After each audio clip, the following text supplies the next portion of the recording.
Thank you very much. So I'm reporting on one of the case studies we did. Well, when I say we, Lewis, who sits in the front, carried out the case study on utility strikes and trying to identify why they occur, but actually how much they cost us, which is a lot more than we often think. So just to remind people, if you're not looking at holes all the time and look down holes all the time, utility services are clearly essential for everyday life. We use water, gas, electricity, broadband, and open cut still remains the most common and widely adopted solution to place, repair, or work on those utilities. So basically digging a trench to access the utility you're interested in. So in the UK, we're digging more than 4 million holes every year, and this often causes severe disruption, as we all know, having been stuck in traffic jams. So one of the things that occurs when we dig a trench is that a utility strike happens, which means that any part of the utility network is hit, leading to damage during excavation.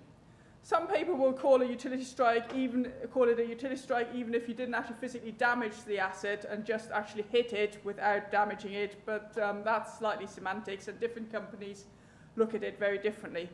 But just as a reminder, in the UK we've got 60,000 utility strikes every year. In the US there are 500,000. So really large numbers we're talking about. Most of the time we only look at the true costs of utility strikes, so basically how much does it cost us to repair the damage.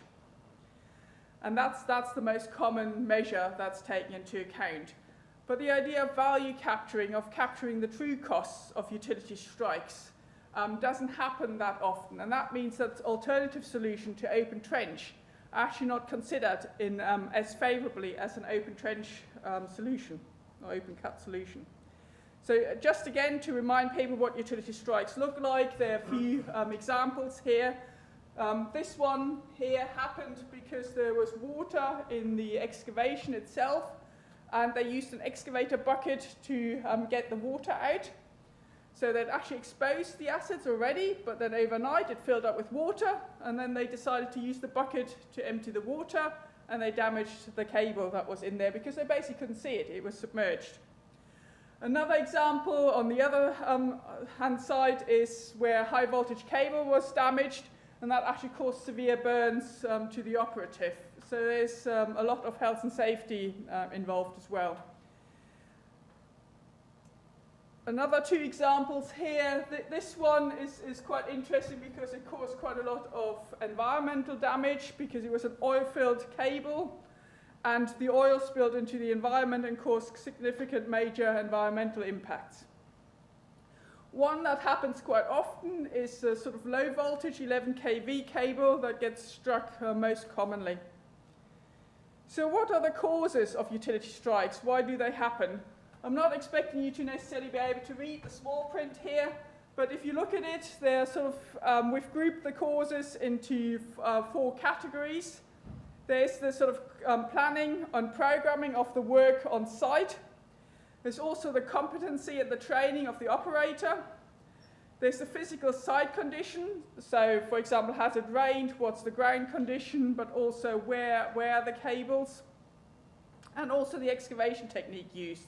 And those will come into play a bit later when I go through the example that we did. So how did we start this? So first of all, we started at looking at what are the impact factors, what are the criteria that we're interested in, and came up with a utility strike estimation and sort of collection protocol. What I should emphasize is that a lot of the data we were interested in isn't normally collected. So what Louis actually had to do is he had to almost sit by the phone on a daily basis, finding out when a utility strike occurred, and then go out on site to collect all the additional data that we needed to calculate these true costs. So we then looked at all the indicators, collected all our data, so went out on site, did some interviews, and did a case study by case study, case study by case study analysis, and then actually grouped it and found out what was the overall assessment. And just to bring you back what the case studies were, So we had a total of 16 utility strikes. I know that's not a lot, but it doesn't sound a lot, but it's actually the first time these true costs have been collected. So what was the breakdown of the type of assets we had? So on this figure, you can see that most of them are electricity cables. So high voltage and low voltage, followed by gas, high pressure and low pressure, and then telecoms and water. What were the tools that most frequently were used when they caused the damage? And you can see it's the mini digger. That was the most frequently used tool, which is quite interesting because that's slightly different to some research I'd done previously where hand tools came out as the most frequently used tool that caused the damage. Which isn't quite surprising because there's actually a guideline out there that says if you're within 5 millimeters of the expected asset, you have to use safe digging procedures.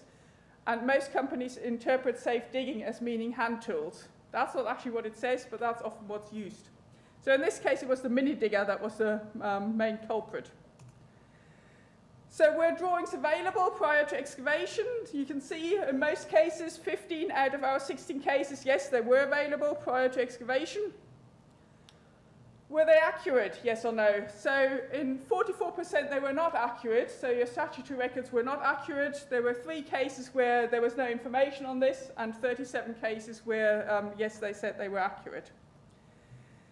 Then the question is, was a utility detection done prior to excavation? And in most of the cases it was, but only just sort of 56%, and in quite a few cases it wasn't, or the information wasn't available.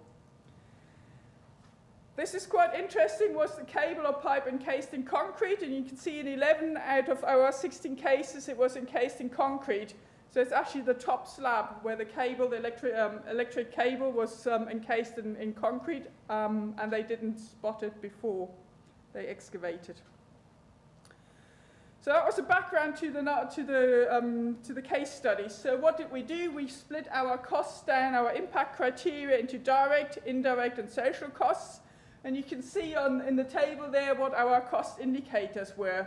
So we developed those over some time and with some feedback from industry, and they are quite detailed. We're not saying that every indicator occurs for every utility strike, but that's a sort of broad view that we took of the types of impact criteria or impacts that might occur when an event occurs.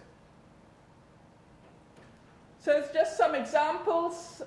So direct costs, as I said, are the direct repair costs to the asset. Indirect costs, we included things like program delays, inefficient working, extra design costs.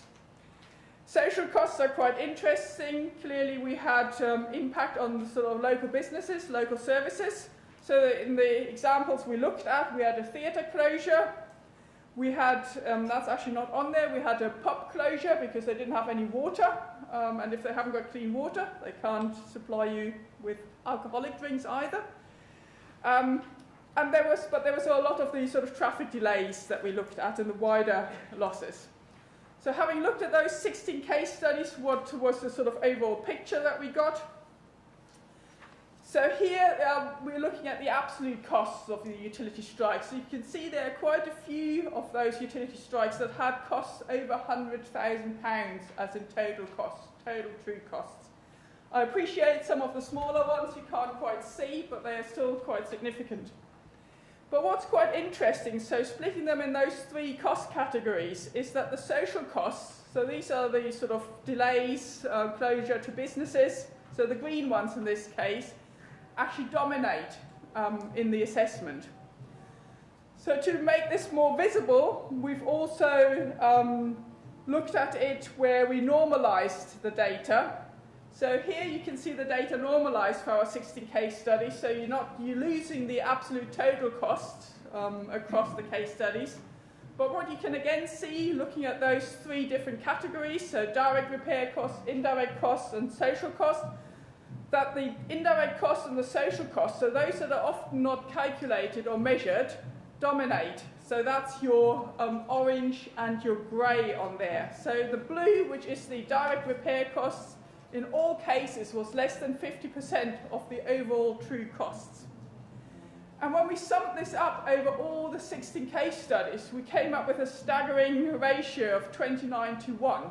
So if you know how much a direct repair costs you for your utility, you actually have to multiply by 29 to get your overarching true costs measured for your asset and your utility strike. So what's the sort of business model that's behind it? Why these occur? So one of the things is how contracts for placing and repairing utilities are actually designed and made. So what you often get is that people get paid by the meter, and therefore there's a desire when you're on site to actually work as fast as possible. You're trying to get as long a stretch covered as possible. So therefore there's quite a lot of pressure while you're on site to meet your performance. You're also trying to sort of hurry off the excavation because you're trying to also close the hole as quickly as possible.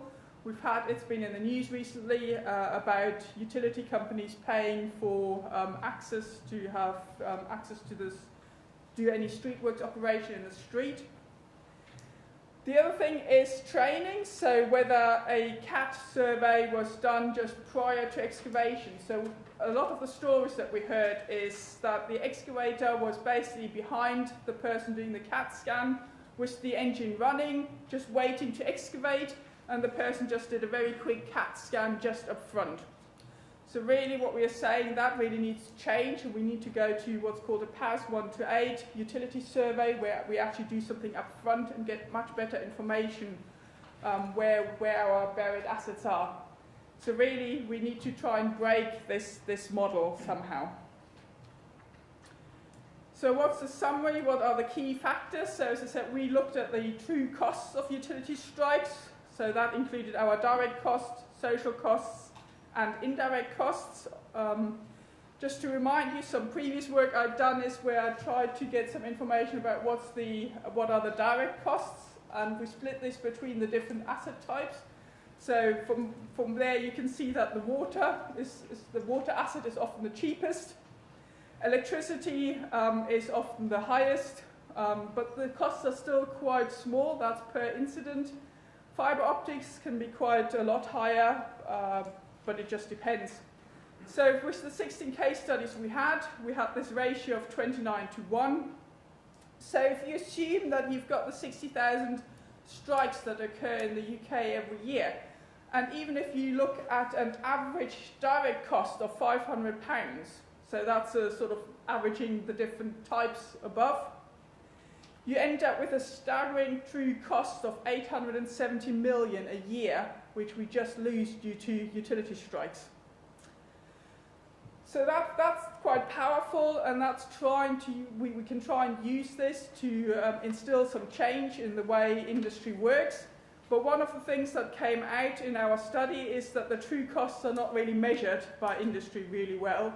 And that's what Lewis had to go out and actually follow each incident. So first of all, we actually need to improve the data we collect. So that should change. But then clearly our business models alongside need to change to really recapture the value that's lost due to utility strikes. So that's a sort of summary of the case study.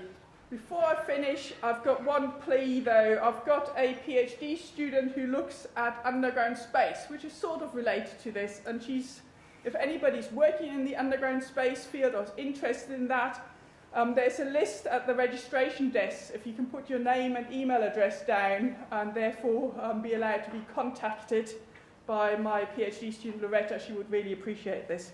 Thank you very much for listening.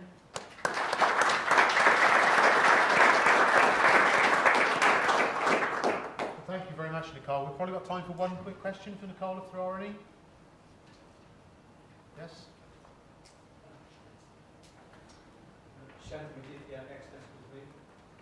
Thanks for sharing your information with us. I just wanted to ask you, did you actually go to any of the utilities to gain some inside knowledge of how the process works? Yes, we've done this before. We've worked with the utilities. So the utility strikes occurred by one local authority. So that's how they, where we measured it. But we worked with water companies in particular and BT as well beforehand. Did you work with any of the electricity companies? Other than BT, no. Okay. One more very quick one at the back? Joe Marker, I know how reluctant some utilities can be to own up to utility strikes. So I wondered how you had arrived at the figure of, was it 60,000? And is that really the size of the problem? Because a lot of utilities and other organisations do not wish to own up to the fact that they have hit other utilities, and there is no legal requirement to report these at the moment. You're absolutely right, Joe. Being involved with trying to collect the data for a long time, I know how difficult it is. So 60,000 is a value that's been reported by Seeker. How accurate that is, I don't know. So whenever I've tried to collect data, we don't get anywhere near that number. So it might be, I don't know either way. It could be an underestimation, it could be an overestimation, but nevertheless, I think it gives you quite an eye-opener how much it costs, even if you use sort of smaller numbers.